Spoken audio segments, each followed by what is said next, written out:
Ujambo na karibu JCTV, chombo chako cha habari cha mtandaoni ambacho kinarusha matangazo yake moja kwa moja kutoka katika jiji la Johannesburg nchini Afrika Kusini. Leo ni Jumatatu Agosti 3, 2026. Tulionayo hii leo. Rafael Katebe Katoto, kaka mkubwa mwanasiasa Moise Katumbi, amerejea mjini Lubumbashi na kutoa maoni yake kuhusu hali ya sasa ya Jamhuri ya Kidemokrasia ya Kongo. Katika kauli yake amewakosoa viongozi waliotangulia kuiongoza nchi kabla ya utawala wa Rais Felix Tshisekedi. Bale wenyewe wanasema sio kwa kumapouvoir perfani. Aba kufanya kintu kama bilifanya kabioke mzuri, kama leo hatuna maproblemu. Mkuu wa tarafa la Fizi Kalonji Badi Bangasamia amekanusha taarifa zinazosambazwa kuhusu uwepo wa waasi wa M23 katika eneo la Kilembwe. Ujumbe ya kwamba kama leo wajeshi wa 23 wako Kilembwe ni ujumbe ya uongo mtupu. Na Agosti 2 kila mwaka Jamhuri ya Kidemokrasia ya Kongo huadhimisha siku ya kumbukumbu ya mauaji ya Wakongomani yaliyotokea Kivu Kaskazini, Kivu Kusini na Ituri tangu mwaka 1994. Hii kitu hatuifurahie. Tunapenda kila mtu ajimplike ndani ya dossier, antuka vraiment tupate amani. Sio angalia hapa kwenye tuko sai iko pori, na iko mugine nyilikuwa kana watu. Mengi zaidi kuhusiana na taarifa hii ni hapo baadaye, usiondoke. Kuna hayo na mengine mengi. Naitwa Abedi Jean de la Croix, karibu. Na sasa tuangazie kwa kina taarifa zetu. Rafael Katebe Katoto, kaka mkubwa mwanasiasa Moise Katumbi, amerejea mjini Lubumbashi nchini Jamhuri ya Kidemokrasia ya Kongo na kutoa maoni yake kuhusu hali ya sasa ya Jamhuri ya Kidemokrasia ya Kongo. Katika kauli yake amewakosoa viongozi waliotangulia kuiongoza nchi kabla ya utawala wa Rais Felix Tshisekedi. Akizungumza baada ya kurejea Lubumbashi, Rafael Katebe Katoto alisema kuwa changamoto nyingi zinazokabili Jamhuri ya Kidemokrasia ya Kongo kwa sasa zimetokana na uongozi mbovu wa watawala waliopita. Kwa mujibu wake, matatizo ya kiuchumi, kijamii na kiusalama yanayoendelea kushuhudiwa nchini Jamhuri ya Kidemokrasia ya Kongo ni matokeo ya maamuzi na sera zilizowekwa na viongozi wa zamani. Katebe alisisitiza kuwa ni muhimu kutathmini kwa haki historia ya uongozi wa nchi ili kuelewa chanzo cha matatizo ya sasa nchini Jamhuri ya Kidemokrasia ya Kongo. Aidha, alionyesha kwamba juhudi za kurekebisha hali ya taifa zinahitaji ushirikiano wa wananchi pamoja na viongozi wa sasa. Bale wenyewe wanasema sio kwa kumapouvoir perfani. Aba kufanya kintu kama bilifanya kabioke mzuri, kama leo hatuna maproblemu. Si tuko leo tuko maproblemu ni grâce yabo ya vile bilifanya ndio binatuweka kwa situation leo. Donc abana na malation kwa sababu batupatie. Et puis hii miaka yote belikala, qu'est-ce qu'ils ont oublié ya kufanya leo ndio batakuwa kufanya. Donc na miomba watoto ya Katanga mfungule macho. Kauli yake imezua mijadala mbalimbali miongoni mwa wananchi na wadau wa siasa kuhusu wajibu wa tawala zilizopita na nafasi ya serikali ya sasa katika kutatua changamoto zinazoikabili Jamhuri ya Kidemokrasia ya Kongo. Mkuu wa tarafa la Fizi Kalonji Badi Bangasamia amekanusha taarifa zinazosambazwa kuhusu uwepo wa waasi wa M23 katika eneo la Kilembwe. Kupitia ujumbe rasmi uliotolewa Jumapili ya tarehe 2 Agosti, amewataka wakazi wa Fizi na maeneo ya jirani kuwa waangalifu dhidi ya taarifa zinazothibitishwa zinazolenga kuleta hofu na mkanganyiko miongoni mwa wananchi. Ujumbe kwa wanduku zangu wa tarafani Fizi na kando kando, wa baba, wa dada, wakaka, natosha ujumbe hii leo kwa wakaji wote wa tarafani Fizi kwa kuwapatia pole na kubambia kwamba adui wa nchi M23 AFC, kinyume ya kupata kipiko kali sana Kabanja na Kimete kwenye walipoteza vifaa vengi sana ya vita na wakapoteza wanaume wengi sana wa jeshi zao, leo wanatuma ujumbe kupitia wapasho habari waongo wenye wanalipiwa, wenye wako sous control ya Rwanda. Ujumbe ya kwamba kama leo wajeshi wa 23 wako Kilembwe, shefulie ya sekta ya Lulenge, ni ujumbe ya ongo mtupu.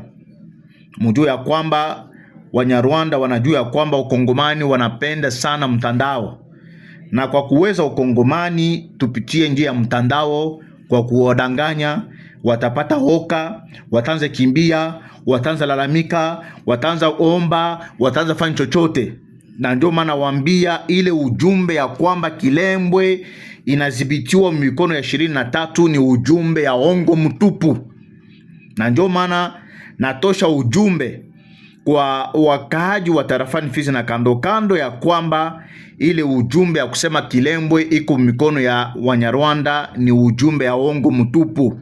Jeshi letu inashimama imara, wazalendo wetu wanashimama imara, wako wanafanya kazi ya kulinda mipaka, kuchunga mali ya wakongomani na wakongomani wenyewe. Na ndio maana nawaambieni ya kwamba mubaki imara, mufanya makazi zenu. Hakuna jeshi ya Rwanda yenye ilishafika Kilembwe, chef-lieu ya sekter ya Lulenge. Ile habari ni ya ongo, kupitia wa vijana wetu, kupitia wapasha habari wa ongo wenye Rwanda aliangaje kukazi, njo wako wanatembea na hii habari ya mtandao ya kuleta ongo mtupu. Tunasema asante sana na poleni sana kwa rais wa nchi Felix Antoine Tshisekedi Chilombo kwa kazi ambao wanatumika usiku na mchana kupitia diplomasia, kupitia siasa, wala kupitia jeshi ya kuleta amani ndani ya tarafani Fizi kwa pekee, kwa jumla ndani ya jimbo letu la Sud Kivu yenye inadhibitiwa maeneo mbalimbali na jeshi ya M23. Tunasema tunasapoti sana sisi wakaaji wa tarafani Fizi jeshi letu la FRDC pamoja na wazalendo wetu wenye wanafanya kazi mzuri sana ya kulinda tarafani letu. Tunasema hakuna mtu yoyote mwenye atakuya kutukomboa kama sisi wakongomani atushimame imara. Asante sana. Tunasema tubakie imara kwa kutetea nchi yetu. Inafanyika Pafizi tarehe 2 mwezi wa 8 mwaka wa 2026. Administrator wa tarafani Fizi Kalonji Badibanga Sami. Wataalamu wa afya kutoka China wawasili nchini Jamhuri ya Kidemokrasia ya Kongo kusaidia mapambano dhidi ya Ebola. Kundi la 3 la wataalamu wa afya kutoka China limewasili katika Jamhuri ya Kidemokrasia ya Kongo kusaidia juhudi za kudhibiti mlipuko wa ugonjwa wa Ebola. Hatua hiyo imekuja baada ya shirika la afya duniani WHO kueleza kuwa mlipuko huo unazua wasiwasi mkubwa wa kimataifa. Mwakilishi wa serikali katika Wizara ya Afya nchini Jamhuri ya Kidemokrasia ya Kongo, Lukumaleyo Marius, ameupokea ujumbe huo na kukaribisha rasmi nchini. Wataalamu hao wanatarajiwa kutoa msaada wa kitaalamu hususan katika maeneo ya vijijini yaliyoathiriwa zaidi na ugonjwa huo. Kwa mujibu wa tume ya afya ya China, wataalamu hao wana uzoefu mkubwa katika kukabiliana na milipuko ya magonjwa na watasaidia kuimarisha hatua za kudhibiti maambukizi. Kundi la kwanza la wataalamu lilitumwa mwezi Juni, huku la pili likiwasili mwezi Julai. Takwimu za WHO zinaonyesha kuwa hadi sasa watu 3,532 wameambukizwa Ebola nchini Jamhuri ya Kidemokrasia ya Kongo, huku vifo 1,556 vikiripotiwa kutokana na ugonjwa huo. Serikali ya Jamhuri ya Kidemokrasia ya Kongo na washirika wake wa kimataifa wanaendelea kuimarisha juhudi za kuzuia kuenea zaidi kwa maambukizi hayo. Watu 8 wameuawa katika shambulio jipya lililofanywa na wahasi wa Mai Mai katika kijiji cha Kyubo Mamba kilichopo katika wilaya ya Mitwaba mkoani Haut-Katanga nchini Jamhuri ya Kidemokrasia ya Kongo. Shambulio hilo lilitokea asubuhi ya Jumapili na kuongeza wasiwasi kuhusu hali ya usalama katika eneo hilo. Kwa mujibu wa mashirika ya kiraia ya eneo la Kyubo, wahasi wa Mai Mai walivamia kambi ya jeshi kati ya saa 11 alfajiri na saa 2 asubuhi wakiwashambulia wanajeshi na kuchoma moto sehemu ya kambi hiyo. Taarifa za awali zinaonyesha kuwa watu 8 walipoteza maisha, wakiwemo wanajeshi 2 na watu 6 waliokuwa wakitegemea wanajeshi yao. Miongoni mwa raia waliouawa ni mke wa mwanajeshi mmoja pamoja na watoto 5 waliofariki kutokana na moto ulioteketeza makazi ya kijeshi. Aidha, wanajeshi 2 walijeruhiwa kwa risasi, huku wanawake 4 wakipata majeraha ya moto wakati wa shambulio hilo.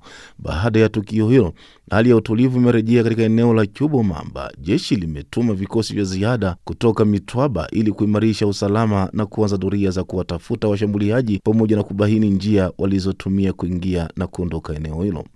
Mashirika ya kiraia yameeleza kuwa mashambulizi ya mara kwa mara yanayofanywa na makundi yenye silaha yanaendelea kuhatarisha maisha ya wananchi wa Mitwaba. Yamezitaka mamlaka kuimarisha ulinzi katika maeneo ya mbali ili kuzuia mashambulizi mengine na kulinda raia pamoja na familia za wanajeshi wanaohudumu katika eneo hilo. Na mwisho kabisa, Agosti 2 kila mwaka, Jamhuri ya Kidemokrasia ya Kongo huadhimisha siku ya kumbukumbu ya mauaji ya Wakongo yaliyotokea Kivu Kaskazini, Kusini na Ituri mwaka 1996. Jeremia Sani Kiaweri na ripoti kamili. Katika mji wa Beni, mji mkuu kwa muda wa mkoa wa Kivu Kaskazini, shughuli zilianza tangu Jumamosi ya Agosti 1 mwaka 2026 hadi tukipanda mitamboni hii Jumatatu Agosti 3 mwaka 2026 katika kijiji cha Mbelu kando mwa kata ya Rwangoma, eneo ambapo zaidi ya watu 100 waliuliwa kinyama na watu wenye silaha hadi sasa wakizaniwa kuwa ADF mnamo Agosti 13 mwaka 2016. Tembo Mwanawavene ni kiongozi wa kata ya Rwangoma. Bila ilikuwa ka skandal, manake kuweza kuestime nombre ilikuwa ka nguvu. Peske kulikuwa natoka malandi cruiser ya mamaiti ya batu na nafungua na bashi. Alors kusema kuestime kulikufaka batu ota iko nguvu, peske mugine yote iliishaka. Mugine yote en general batu walisinzi wako. Alors message yenye ninapasha patia kwa kubwa ni kitu moya. Hii kitu hatuifurahie. Tunapenda kila mtu ajimplike ndani ya dossier, en tout cas vraiment tupate amani. Sio angalia hapa kwenye tuko sai iko pori, mais iko mugine nyilikuwa kana watu washaka disparaître totalement, puisque unaangalia de gauche à droite mamuti zimeota, ngazi zimekoza kabambi na hakuna nyumba hata moja. Jua nini habaya kwa kana kuresha kusema wanarudia huko, jua nini hakuna security nyishaka basire kusema hii security inatuasire kusema tunaweza rudia tunaenda ikala. Comme exemple récemment tulikuwa na tract tena ya wale bameme nalu balituambia kusema le 13 non le 30 juin plutôt batakia fete na si. Mais mpaka sasa tukiangali naoga hatuyajua puisque le 30 juin kweli imepita, leo tuko le 1er août, mais haya empêcher kusema bameenda juu d'habitude banazoea kulaga, mais hatuye siku nye batakuyako bisi kwa takuwa watu kusema mpaka sasa tukiangali tujuru hatari hivi. Tunaomba wakubwa batukazanie sana na waweze kutupatia usalama, jua nini hatuna amani. Katika kurandaranda yetu tumekutana na baadhi ya wahanga walionusurika kifo mikononi mwa ADF siku hiyo. Nilipataka magumu tu wakati ya 2016, babaki watoto wangu walikuwa niko kushamba, alitoka kushamba kufika hapa kwenye tuko bakabashimamisha. Bakisha bashimamisha aseme mzee bakia kwanja hapa tuko na mazungumzo mwana ni hapa. Kisha yakashimama. Kushimama bengine bote biko kwa kama. Naye vile kama. Bengine pale kwa tunatoka kwenda lima biko na bangoa tena pale. Sasa bote bakabaua na bote bakabatia tu hapa kwenye sie tunakufa. Hii simetiere mnaona hapa kuko 3 personnes, yengine pale ngambo 3 personnes na yengine kwa hapa chini kuna zikiwa 3 personnes. Donge hapa kwa simetiere 3 kwa bandugu yetu wanazikiwa baya le 13 août 2016. Ile mamwili tulizikuta hapa wa mama na wadada na washabaki na bene bashanja baingiza na manani mkinywa mamuti ilianjaka na 21h pa 7h du matin, na mie kwa nilikimbilia kanitoa pale mgulu nesha kwa bla na ile baridi yote tena tukatoka tuakia tunabeba ndugu yetu tunawatia pale na njoo siku ya sita sahawaka. Delfe Katete wa shirika la raia akiomba serikali kugaramia wakaaji wa mashariki mwa Jamhuri ya Kidemokrasia ya Kongo amani na usalama. Kama aktiviste wa societe civile, mina shukuru kwanza presence ya wakubwa wa securite ukiaona ta eneo kwenye masakre ilikuwaka, lakini naomba tena wakazie tena securite kusudi population ijikute uhuru na tufikie kiwango tena watu warudia hata huko Mbelu. Kiongozi wa manisipa ya Mulekera katika mji wa Beni akiomba wananchi kujenga umoja ili kukabiliana kwa nguvu moja na wavamizi wa taifa lao. Ngongo Mayanga amesema haya baada ya Mulekera kushuhudia mauaji ya wakaaji hapa na pale. Nikisikiliza ushuhuda, imeonekana kwamba haja ya wahanga ya mauaji haya katika mji wa Beni ni amani na usalama, kufuatana na yale yote ambayo tumeyasikia wakati tumekutana nao katika kijiji hicho cha Mbeni, wakati mauaji ya kwanza imeshuhudiwa katika mji wa Beni, na maeneo hapa kulikuwa nyumba kadhaa, na hii imeomba sisi wote kujenga umoja ili kukabiliana na hali ya mauaji na kuweza kuweka kando. Sisi sote tunaweza kujihusisha na hali hii ya mauaji ili kuweka nanga mauaji haya isije karejea na kuweza kutokomeza raia wetu wanaobaki mashariki mwa Jamhuri ya Kidemokrasia ya Kongo, haswa wale wanaokuwa katika mji wa Beni, Ituri pamoja na maeneo mengine. Sisi ni taifa na tuna nguvu yote ya kuweza kuweka nanga kwa mauaji haya. Sisi viongozi tunaweza kuungana ili mauaji kama na haya isije ikarejea tena. Kumbuka kwamba maadhimisho haya yameshuhudiwa wakati bado wakaaji wakiendelea kuuawa na wengine kubebwa porini na watu wanaozaniwa kuwa ADF katika maeneo inayodhibitiwa na waasi wa FCM 23. Wakazi huwa kila mara wakilalamikia vifo vya watu na wengine kurodheshwa kwa nguvu katika kundi hili lenye silaha. Yote haya yakifanyika wakati mashariki mwa Jamhuri ya Kidemokrasia ya Kongo kuna idadi nyingi ya majeshi wa nchi mbalimbali, ikiwemo jeshi kutoka Uganda UPDF, hata majeshi wanaokuwa chini ya bendera ya Umoja wa Mataifa. Jeremy Asani Kiawere, GCTV, Beni. Ni mwisho wa habari zetu kutoka JCTV. Naitwa Bedi Jean de la Croix. Kwaheri kwa sasa.